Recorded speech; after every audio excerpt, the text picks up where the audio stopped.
Well, hello, good people. Mark Holmes here, and as always, I want to say thank you all for watching, commenting, subscribing, and being part of Joe Boo's Day Job. We're here at the Red Brick House, and it's another week, and we're going to see how far we can get. You can see the trees are beginning to change on us, okay? Leaves are beginning to come out, and we're going to go ahead and see how much we can get done. My hope, there's the train, boom, coming through. My hope is I can get the plumbing rough ends ready for inspection by the end of the week, and get our electrical ready for inspection by the end of the week, so we can try and get closer to getting this place done. A couple things we got to do, and of course for our framing inspection, we've got to deal with this situation here where we're going to get we're going to put cross blocking up in here and put in a couple more 2x10s to support the ceiling. I'm leaning now at the moment to put in to put a ceiling in here. I'm leaning on that because I'm looking at how much peeling and stuff on the paint and everything else. It may be a little bit more than we really and truly want to deal with. So we may go ahead and just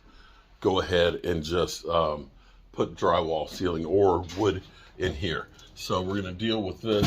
My buddy Jet is going to be back. He's going to be helping us as well with that stuff. The last day I was here last Friday, we started on the plumbing rough ends.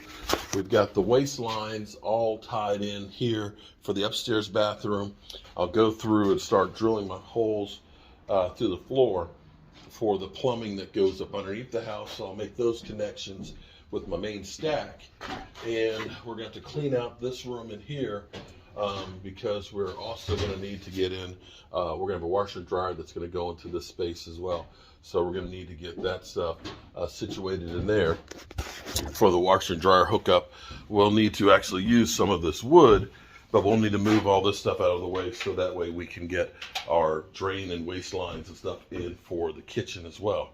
And yeah, so we've got that set up. Mike is working on getting some of the outlets upstairs. Here is, take a look at this.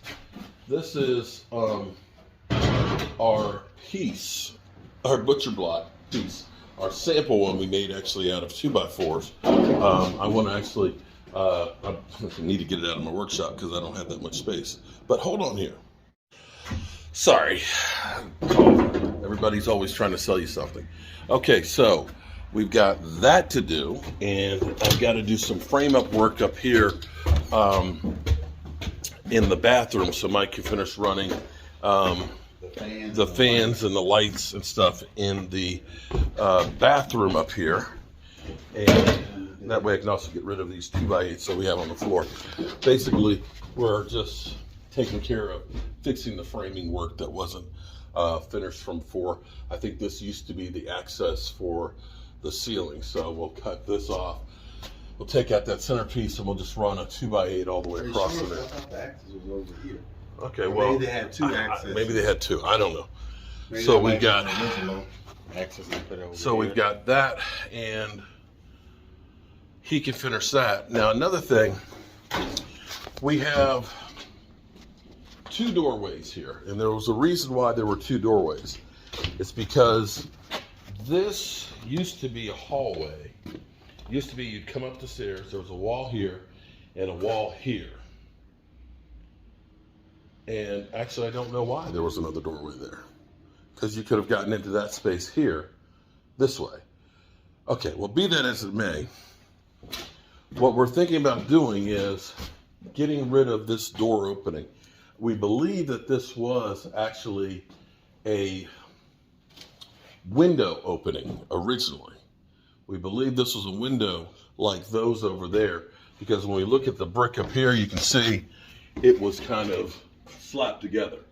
So this was actually a opening. So what we're thinking about doing is closing this off, stuccoing it so that way it's a nice wall right there.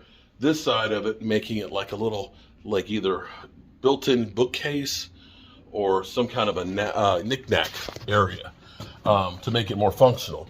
And the reason to do that is once the railings are up and in place, then you have a nice setting area. So you put a couch there if you wanted to, or a chair there or something, and make this like a conversation area.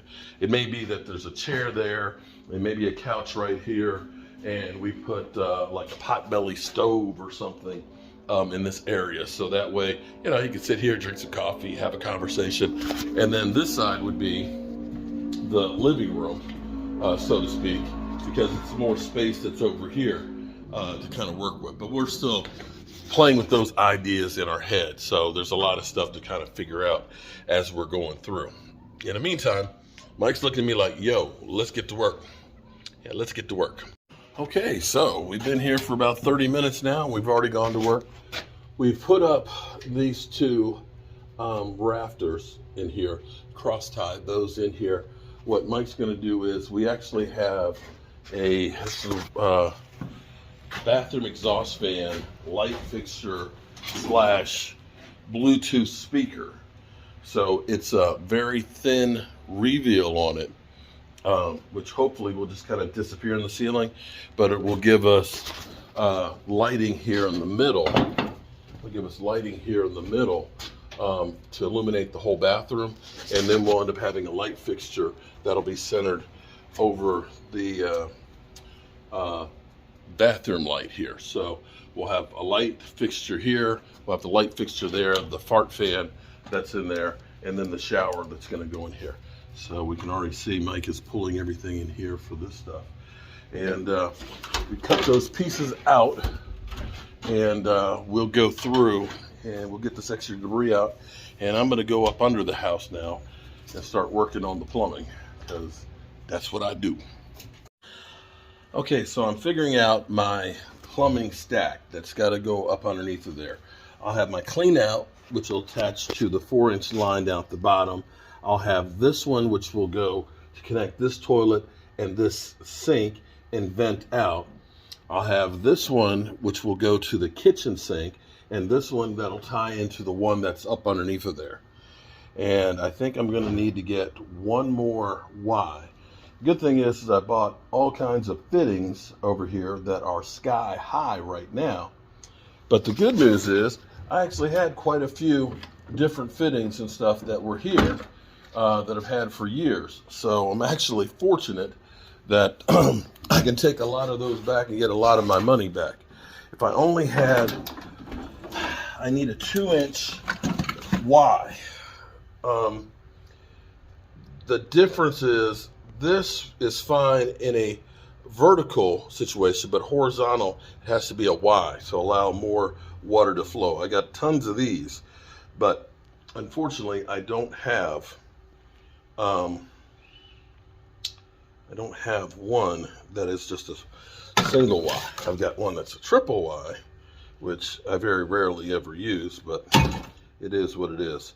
So at least I only need to get that one. Boy, I've got 3 of those. Jeez. You never have what you need. It's always something when it comes to plumbing.